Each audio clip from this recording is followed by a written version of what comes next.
सही बात है कि कौन कहाँ पैदा होता है इसका किसी के हाथ में नहीं है।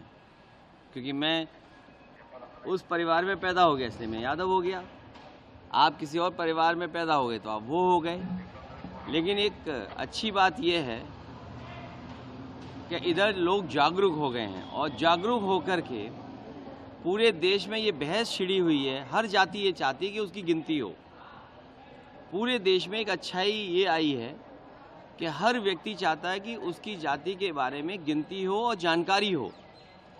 और ये बात यहाँ तक पहुँच गई कि राष्ट्रीय पार्टियाँ भी आजकल रीजनल पार्टीज़ का जो नैरेटिव है उसको फॉलो कर रहे हैं।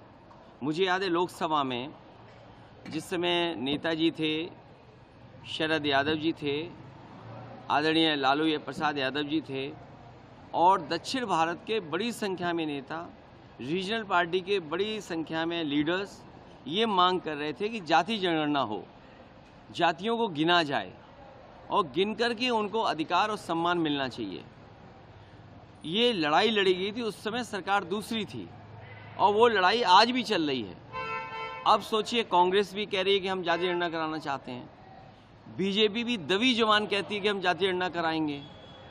तो ये एक अच्छी बात हो गई है कि पूरे देश में ये बहस छिड़ गई है और सबने स्वीकार कर लिया है कि जाति जनगणना होनी चाहिए और जाति के हिसाब से अधिकार और हक मिलना चाहिए।